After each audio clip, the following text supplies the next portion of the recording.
Hello दोस्तों, मैं सचिन कुमार अपने यूट्यूब चैनल एम विद पर आपका स्वागत करता हूं। दोस्तों, यूपी बोर्ड एनसीईआरटी पैटर्न पर आधारित इंटरमीडिएट भौतिकी का हम 5th चैप्टर पढ़ेंगे और पढ़ रहे थे। और आज इस चैप्टर के अंतर्गत हम पढ़ेंगे ओम का नियम, ओम्स लॉ।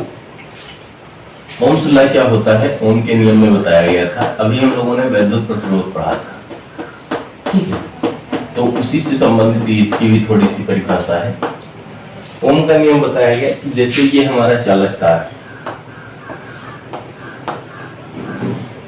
तो अगर इस चालक तार की हम भौतिक अवस्था में कोई परिवर्तन न करें, भौतिक अवस्था का तात्पर्य है ताप, आयतन, और इस आयतन के अंतर्गत आएगा लंबाई और क्षेत्रफल, लंबाई और क्षेत्रफल। तो इस चालक तार की भौतिक अवस्था ताप और आयतन, आयतन में क्या आएगा, लंबाई और क्षेत्रफल में अगर कोई परिवर्तन ना करें तो चालक तार के सिरों के बीच आरोपित विभवांतर V तथा इसमें बहने वाली धारा जो I होती है, इसका अनुपात क्या होता है, नियत होता है। अर्थात V/I बराबर नियत, ठीक है।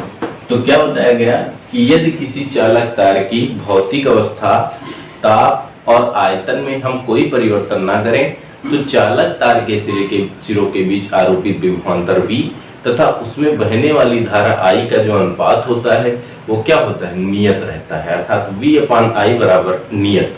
जैसे ये हमारा चालक तार है, इस चालक तार को हमने बैटरी से जोड़ दिया, ठीक, बैटरी से जोड़ दिया तो जैसे जैसे माना V बराबर कितने वोल्ट था, 8 वोल्ट था, और इसमें हम बता दें कि इस 8 वोल्ट के कारण इस चालक तार में बहने वाली धारा जो थी वो कितनी थी, 4 एम्पीयर थी।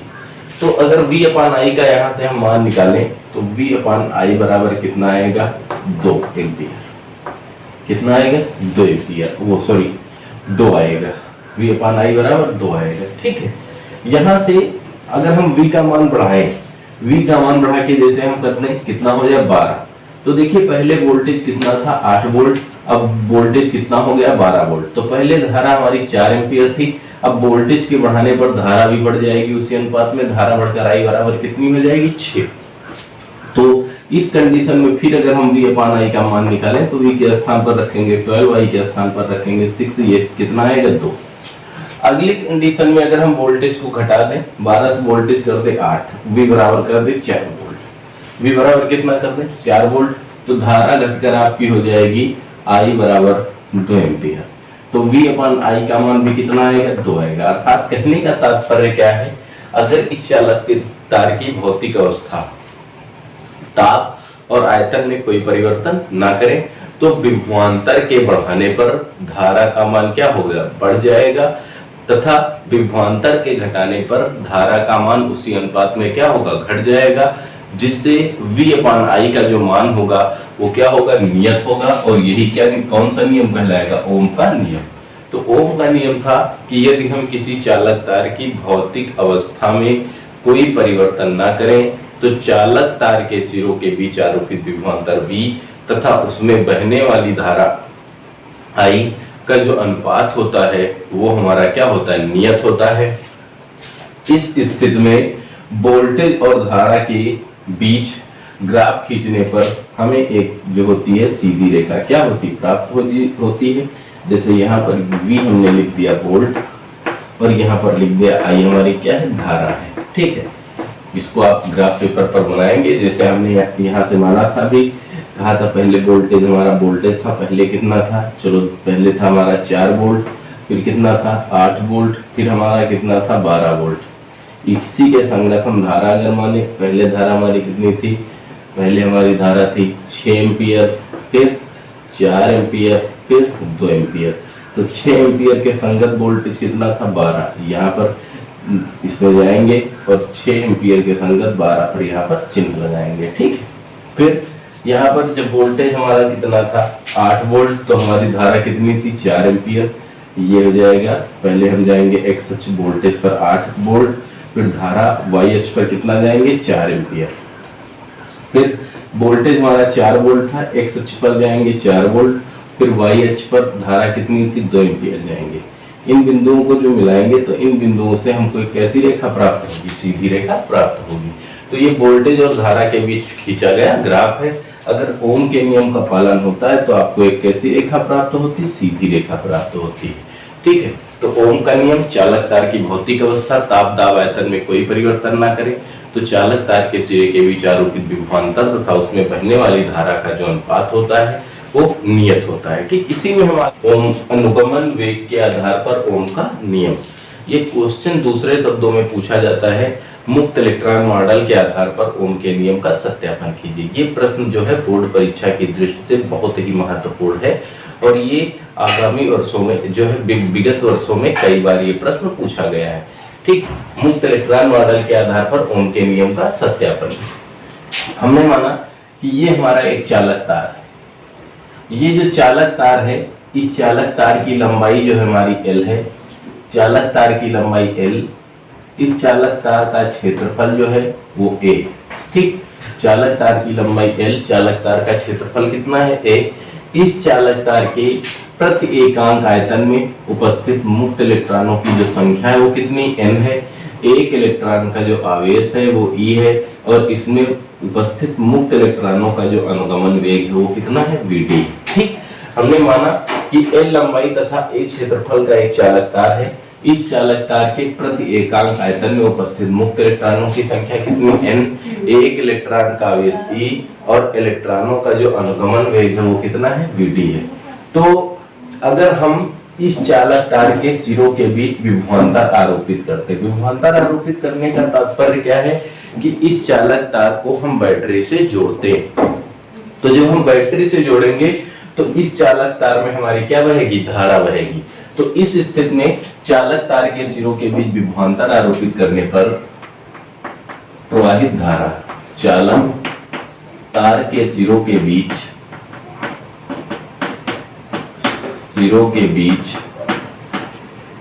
विभवांतर आरोपित करने के पश्चात विभवांतर आरोपित करने के पश्चात प्रवाहित धारा। ठीक है, बस ध्यान देना, बहुत ही आसान सा क्वेश्चन है। आरोपित करने के पश्चात प्रवाहित धारा, अभी पिछले वीडियो में हमने धारा के बारे में पढ़ा था कि अगर इतनी चीज दी होती है तो प्रवाहित धारा I बराबर होती है हमारी NEAVT, पढ़ा था, जहां I है चालक तार में प्रवाहित धारा, N है प्रति एकांक आयतन में उपस्थित मुक्त इलेक्ट्रॉनों की संख्या, E एक इलेक्ट्रॉन का आवेश, E चालक तार का क्षेत्रफल और Vt है इलेक्ट्रॉनों का अनुगमन वेग। ठीक, जब हमने क्या किया है, इस चालक तार के सिरों के बीच विभवांतर आरोपित किया है, तो चालक तार के सिरों के बीच जो हम विभवांतर आरोपित करेंगे तो चालक तार में वैद्युत क्षेत्र उत्पन्न होगा। ठीक, चालक तार के सिरों के बीच आरोपित विभवांतर भी है, चालक तार की लंबाई कितनी है L, इसलिए चालक तार के प्रत्येक बिंदु पर उत्पन्न वैद्युत क्षेत्र की तीव्रता, चालक तार के प्रत्येक बिंदु पर उत्पन्न वैद्युत क्षेत्र, प्रत्येक बिंदु पर उत्पन्न वैद्युत क्षेत्र की तीव्रता कितनी हो जाएगी, उत्पन्न वैद्युत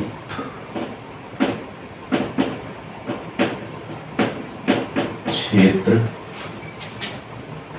की तीव्रता कितनी होगी, कैपिटल E बराबर V/L, जहां V क्या है, चालक तार के सिरों के बीच का विभवांतर और L क्या है, चालक तार की लंबाई। ठीक, V/L हो जाएगी। अब देखिए, जब इसमें वैद्युत चालक तार में वैद्युत क्षेत्र E उत्पन्न हुआ, तो जब चालक तार में वैद्युत क्षेत्र E उत्पन्न हुआ, अब आवेशित कण है, इसमें जो इलेक्ट्रॉन है, इलेक्ट्रॉन कैसे कण है, आवेशित कण है, और आपको पता है कि जो इलेक्ट्रॉन होते हैं वो वैद्युत क्षेत्र के विपरीत दिशा में गति करते हैं और जो धन आवेश होते हैं वो वैद्युत क्षेत्र की दिशा में गति करते हैं। तो जब ये इलेक्ट्रॉन जो है, चालक तार में उपस्थित जो मुक्त इलेक्ट्रॉन है, ये जब निम्न विभव से उच्च विभव की ओर गति करेंगे तो वैद्युत क्षेत्र की तीव्रता E के कारण इलेक्ट्रॉनों पर हमारा एक वैद्युत बल कार्य करेगा। इलेक्ट्रॉनों पर लगने वाला वैद्युत बल की बात करेंगे, लेकिन हम यहाँ इलेक्ट्रॉनों पर ना निकालकर हम पहले एक इलेक्ट्रॉन की बात करेंगे। कितने इलेक्ट्रॉन की? एक इलेक्ट्रॉन की बात।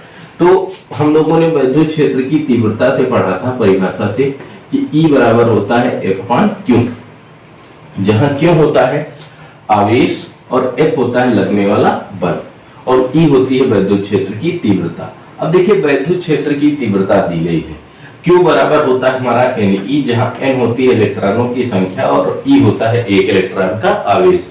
तो हम एक इलेक्ट्रॉन की बात करेंगे तो Q बराबर किसके हो जाएगा? E के कारण। E हो जाएगा स्मॉल e, तो हम लगने वाला वैद्युत बल जब निकालेंगे तो F बराबर F बटा E ले लेंगे। E क्या है? एक इलेक्ट्रॉन का आवेश। तो E, ये स्मॉल e यहाँ बटे में इधर आएगा गुणे में, तो लगने वाला जो वैद्युत बल आएगा वो F बराबर कितना हो जाएगा? Small e into capital E, जहां स्मॉल e क्या होगा? एक इलेक्ट्रॉन का आवेश और कैपिटल E क्या हो जाएगा? वैद्युत क्षेत्र की तीव्रता। ठीक, यहां से आगे हम पहुंचेंगे वैद्युत क्षेत्र E के कारण, वैद्युत क्षेत्र कैपिटल E के कारण इलेक्ट्रॉन पर लगने वाला बल, इलेक्ट्रॉन पर लगने वाला वैद्युत बल, इलेक्ट्रॉन पर लगने वाला वैद्युत बल कितना हो जाएगा भाई? वैद्युत बल F बराबर हो जाएगा small e into capital E, जहां स्मॉल e है एक इलेक्ट्रॉन का आवेश, कैपिटल E है वैद्युत क्षेत्र की तीव्रता। चूंकि अभी हमने ऊपर लिखा है, चूंकि E बराबर है कैपिटल E बराबर V/L, इसलिए कितना हो जाएगा? F बराबर E और कैपिटल E के स्थान पर कितना रखेंगे? V/L। तो लगने वाला वैद्युत बल F बराबर EV/L। अब देखिए वैद्युत बल F, जब पहले जब इलेक्ट्रॉन पर वैद्युत बल कार्य करेगा तो वैद्युत बल के कारण इलेक्ट्रॉन के वेग में क्या होगा? परिवर्तन हो जाएगा। भाई अब बल कार्य करेगा तो जैसे इलेक्ट्रॉन पर बल कार्य करेगा, ठीक है, तो वैद्युत बल है। अब कहीं पर देखिए उसके तार के अंदर धन आवेश भी होगा और आपका ऋण आवेश भी होगा, तो धन और ऋण आवेश के मध्य आकर्षण बल कार्य करेगा तथा इलेक्ट्रॉन के मध्य कैसा बल कार्य करेगा? प्रतिकर्षण बल कार्य करेगा। तो इस वैद्युत बल F के कारण जब इलेक्ट्रॉन पर वैद्युत बल कार्य करेगा, है ना, वैद्युत क्षेत्र की तीव्रता E के कारण जब इलेक्ट्रॉन पर वैद्युत बल कार्य करेगा, अगर इलेक्ट्रॉन का द्रव्यमान m हो तो वैद्युत बल F के कारण इलेक्ट्रॉन में त्वरण उत्पन्न हो जाएगा। तो उत्पन्न जो त्वरण होता है वो हम लोगों ने पढ़ा था न्यूटन का गति विषयक द्वितीय नियम F बराबर m में, जहाँ F है लगने वाला बल, m है उसका द्रव्यमान और a क्या है? त्वरण। तो अगर इलेक्ट्रॉन का द्रव्यमान m हो तो वैद्युत बल F के कारण उसमें उत्पन्न त्वरण A बराबर कितना हो जाएगा? F/m, जहां F है लगने वाला वैद्युत बल, m क्या हो जाएगा? द्रव्यमान और A क्या होगा? त्वरण। ठीक, यहां से हम लिखेंगे यदि इलेक्ट्रॉन का द्रव्यमान, यदि इलेक्ट्रॉन का द्रव्यमान m हो तो ठीक, वैद्युत बल F के कारण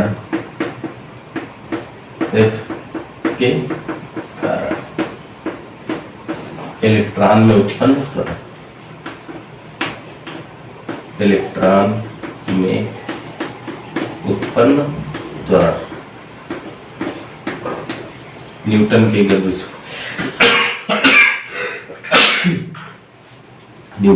विषयक द्वितीय नियम से, न्यूटन के गति विषयक द्वितीय नियम से कितना हो जाएगा?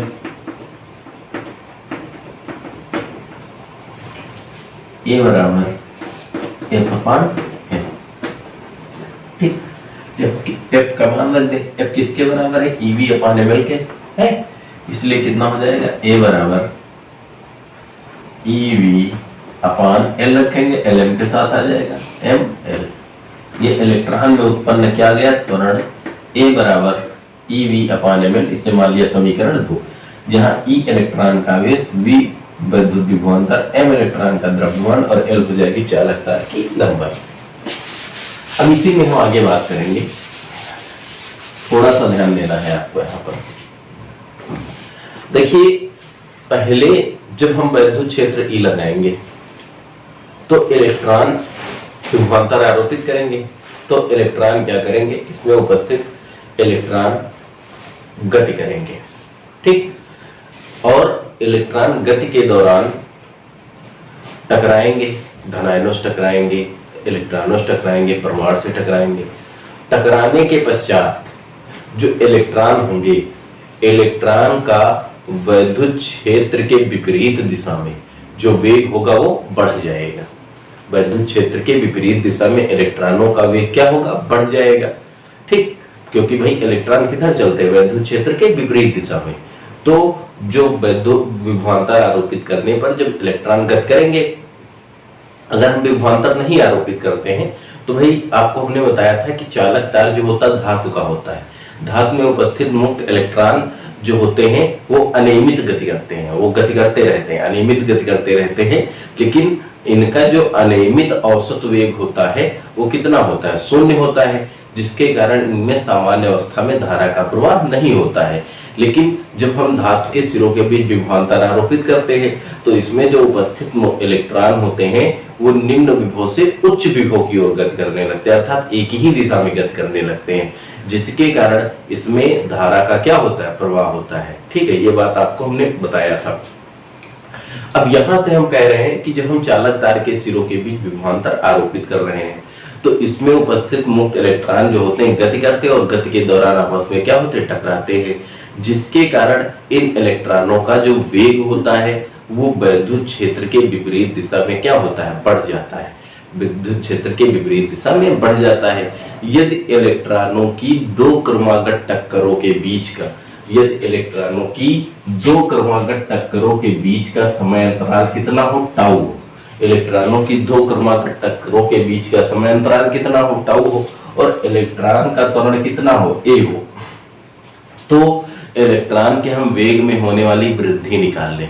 क्या निकाल लें, इलेक्ट्रॉन के वेग में होने वाली वृद्धि। हम यहाँ से कहेंगे चालक तार के सिरों के बीच जो हम विभवांतर आरोपित करते हैं तो इसमें उपस्थित जो मुक्त इलेक्ट्रॉन होते हैं वो गति करते हैं और गति के दौरान टकराते हैं, जिसके कारण वैद्युत क्षेत्र के विपरीत दिशा में इलेक्ट्रॉनों का वेग क्या होता है, बढ़ जाता है, इलेक्ट्रॉनों का वेग बढ़ जाता है। यदि वेग बढ़ जाता है, यदि इलेक्ट्रॉनों की दो क्रमागत टक्करों के बीच का समय अंतराल कितना हो, टाउ हो, तो हम निकाल लें इलेक्ट्रॉन के वेग में होने वाली वृद्धि। इलेक्ट्रॉन के वेग में होने वाली वृद्धि, ये सब प्रक्रिया का है वैद्युत क्षेत्र की उपस्थिति में इलेक्ट्रॉन के वेग में होने वाली वृद्धि,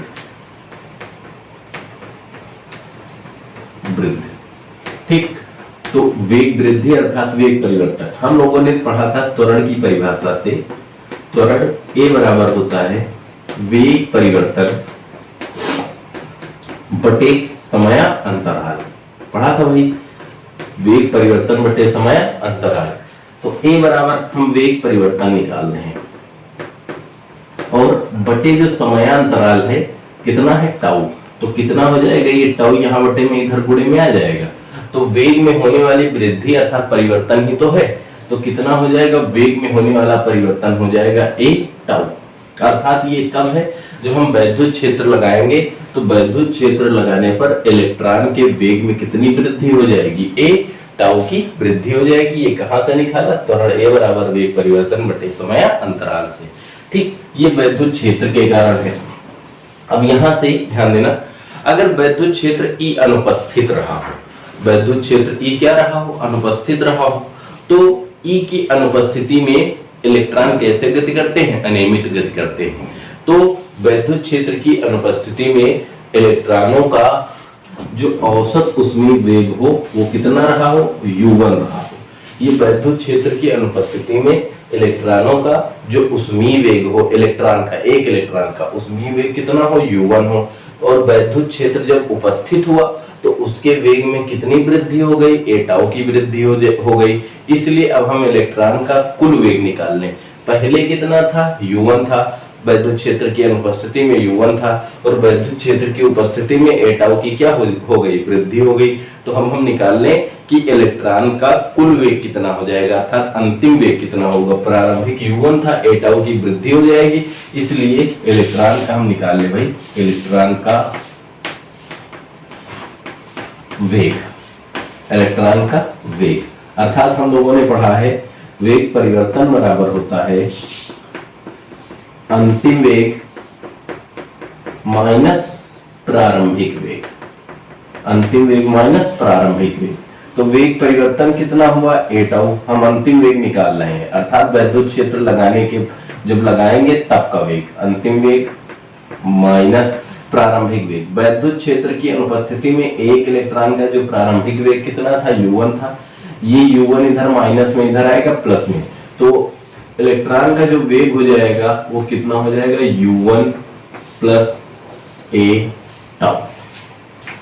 अब ध्यान देना यहाँ से, थोड़ा सा यहाँ पर लैंग्वेज थोड़ी मिस हुई है, ठीक, थोड़ी सी लैंग्वेज यहाँ पर छोड़ दी गई। या इलेक्ट्रॉनों का चलो हम निकाल रहे हैं, इलेक्ट्रॉनों का जो वेग हो जाएगा कितना हो जाएगा, U प्लस a टाउ हो जाएगा, जहां U होगा आपका इलेक्ट्रॉनों का वेग वैद्युत क्षेत्र की अनुपस्थिति में, वैद्युत क्षेत्र की अनुपस्थिति में इलेक्ट्रॉनों का वेग कितना होगा, U, और वैद्युत क्षेत्र जब हम लगाएंगे तो उसके वेग में वृद्धि होगी कितनी, a टाउ, इसलिए उसका कुल वेग कितना हो जाएगा, U प्लस a टाउ, ये इलेक्ट्रॉनों का है। अब हम ये इलेक्ट्रॉनों की संख्या हम लोगों ने n माना था, इसलिए इसी प्रकार हम लिख सकते हैं, ये आया, ये सभी इलेक्ट्रॉनों का आया, ठीक है। अब यहाँ पर इलेक्ट्रॉन कितने थे, एक, पहले इलेक्ट्रॉन का जो वेग होगा, इसलिए पहले, दूसरे, तीसरे, डॉट डॉट n वेग, इलेक्ट्रॉनों का जो वेग होगा, इलेक्ट्रॉनों का वेग कितना हो जाएगा, U1 प्लस a टाउ। यहाँ U1 पहले इलेक्ट्रॉन का वैद्युत क्षेत्र की अनुपस्थिति में वेग था, टावर उसका क्रांतिकाल, दूसरे का U2 प्लस a टाउ 2, तीसरे का U3 plus a tau 3, dot dot n का कितना होगा, UN plus a tau n होगा, ठीक। ये हमने सबका अलग अलग निकाला, ये संयुक्त निकाला था, ये सबका निकाला। देखिए अब सभी इलेक्ट्रॉनों का जो औसत वेग होता है, सभी इलेक्ट्रॉनों का औसत वेग ही तो हमारा क्या कहलाता है, अनुगमन वेग कहलाता है, इसलिए इलेक्ट्रॉन का अनुगमन वेग बराबर, इसलिए इलेक्ट्रॉन का अनुगमन वेग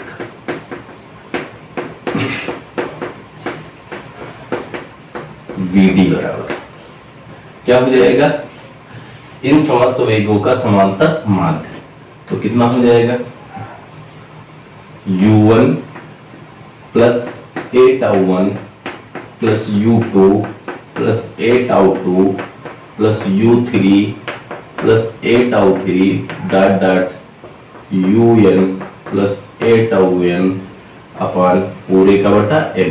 तो जो समांतर माध्य होता है, माध्य समस्त इलेक्ट्रॉनों का जो औसत वेगों का जो औसत माध्य होता है वही क्या कहलाता है, अनुगमन वेग कहलाता है। तो यहाँ पर माध्य क्या निकालते हैं, समांतर माध्य औसत मान क्या होता है, पदों का योगफल बटे पदों की संख्या से।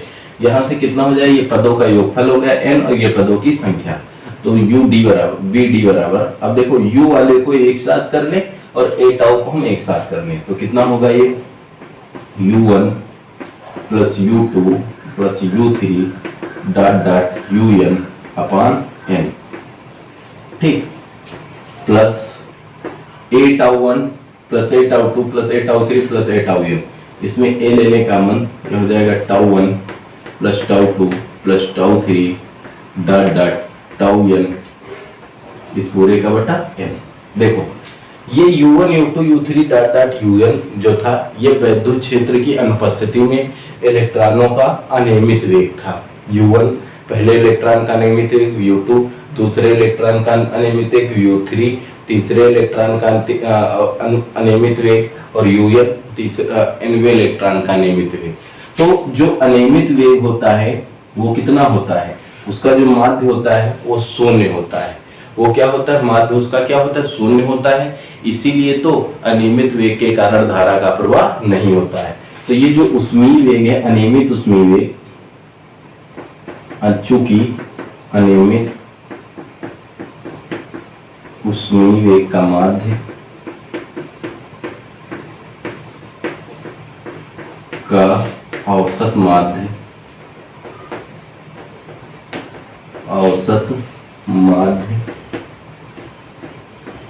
un plus u2 plus u3 data un upon n बराबर 0 होता है। कितना होता है, 0 होता है। इसलिए vd बराबर a τ1 प्लस τ2 प्लस τ3 डाटा un अपान n। ठीक, इतना होगा। इसको वही मिटा रहे हैं।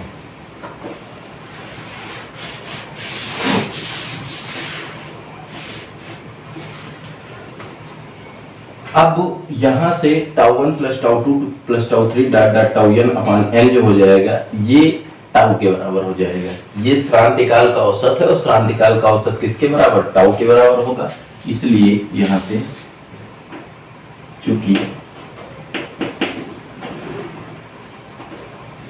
τ1 प्लस τ2 प्लस τ3 डाटा τn अपान n बराबर टाउ, इसलिए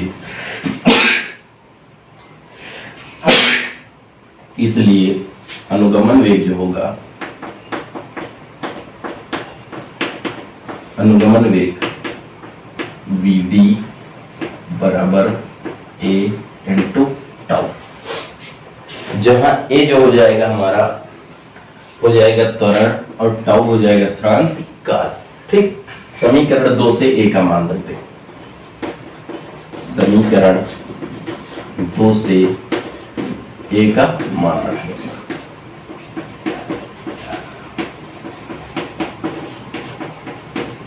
कितना हो जाएगा, vd बराबर a, सॉरी a के स्थान पर कितना, eb अपान ml इंटू टाउ।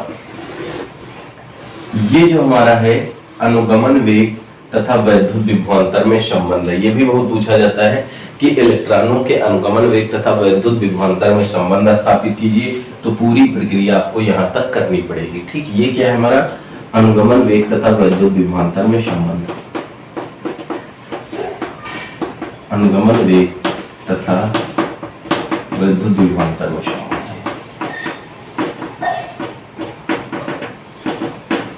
हम ओम का नियम सत्यापित कर रहे थे। अब हम यहां से क्या करेंगे, जो vd का मान है वो समीकरण 1 में रखेंगे। vd का मान समीकरण 1 में रखेंगे।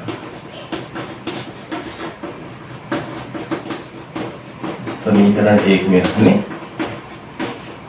रद्द हुई, कितना हो जाएगा, i बराबर NEA और vd के स्थान पर कितना रखेंगे, EV अपान ml इंटू टाउ। ठीक, अब देखिए यहां से ml यहाँ बटे में है, इधर ले आए गुणे, ये हो जाएगा i इंटू ml बराबर, यहां से ब्रैकेट ओपन करो, e का गुणा होगा e square m e square a tau into v, यही तो होगा भाई। यहां से देखो n हो गया, e का गुणा e स्क्वायर हो गया, a हो गया, ये टाउ हो गया, v हो गया। अब i को इधर ले आए, बाकी इस पूरी प्रक्रिया को इधर ले आए, तो m l upon n e square a tau बराबर v अपान i। अब ध्यान देना है, यहाँ से v अपान i, m है इलेक्ट्रॉन का द्रव्यमान, l है चालक तार की लंबाई, n है उसके प्रत्येकांक आयतन में उपस्थित मुक्त इलेक्ट्रॉन की संख्या, E है एक इलेक्ट्रॉन का आवेश, A है चालक तार का क्षेत्रफल, टाउ क्या है, श्रांतिक काल। अब ध्यान देना है यहाँ से, जब हमने बात की थी चालक तार की भौतिक अवस्था, तो भौतिक अवस्था में हमने कहा था ताप और आयतन। क्या कहा था, ताप और आयतन। हमने कहा था आयतन में आपका क्षेत्रफल और लंबाई भी सम्मिलित होगा, बताया था। तो देखिए अगर हम चालक तार की भौतिक अवस्था ताप और आयतन में परिवर्तन ना करें, अगर आयतन में परिवर्तन नहीं करेंगे तो L और A, यहाँ L क्या है लंबाई और A क्या है क्षेत्रफल, आयतन में परिवर्तन नहीं करेंगे तो लंबाई और क्षेत्रफल दोनों क्या होंगे, नियत होंगे। न परिवर्तन नहीं करेंगे तो जितनी पहले लंबाई थी उतनी ही लंबाई रहेगी और जितना पहले क्षेत्रफल था उतना ही क्षेत्रफल रहेगा, ठीक। और अगर हम ताप ना बढ़ाएं, अगर हम ताप में भी परिवर्तन ना करें तो ताप में परिवर्तन ना करने पर जो मुक्त इलेक्ट्रॉनों की संख्या है, मुक्त इलेक्ट्रॉनों की संख्या में ना तो कोई परिवर्तन होगा और ना ही जो ये श्रांति काल है, श्रांति काल में कोई परिवर्तन होगा, ठीक। तो ताप नहीं बढ़ाएंगे तो ताप ना बढ़ाने पर ना तो मुक्त इलेक्ट्रॉनों की संख्या में परिवर्तन होगा और ना ही किसमें परिवर्तन होगा, श्रांति काल में परिवर्तन होगा, क्योंकि ये दोनों चीजें ताप पर निर्भर करती हैं। अब बचा m है इलेक्ट्रॉन का द्रव्यमान जो नियत रहता है और E है इलेक्ट्रॉन का आवेश जो क्या होता है, नियत रहता है। अर्थात हम चालक तार की भौतिक अवस्था ताप और आयतन में परिवर्तन ना करें तो ये जो होगा mL/me/A², ये क्या हो जाएगा, नियत हो जाएगा। लेकिन कब, जब हम भौतिक अवस्था ताप और आयतन में परिवर्तन ना करें तो अगर ये नियत हो जाएगा तो V/I भी क्या होगा, नियत, और यही जो होता है V/I नियत होगा और ये क्या कहलाता है, वैद्युत प्रतिरोध। ये तार का वैद्युत प्रतिरोध R कहलाता है। तो V/I बराबर कितना हो जाएगा, R, और यही आपका कौन सा नियम है, ओम का नियम है, ठीक। ये जो है आपके बोर्ड परीक्षा के लिए बहुत ही महत्वपूर्ण डेरिवेशन है। इसको आप अगर एक बार देखेंगे तो समझ में आ जाएगा, अगर ना समझ में आए तो आप इसको दोबारा एक बार और इस वीडियो को देखेंगे। ये बहुत ही महत्वपूर्ण क्वेश्चन है और अक्सर बोर्ड एग्जाम में पूछा जाता है।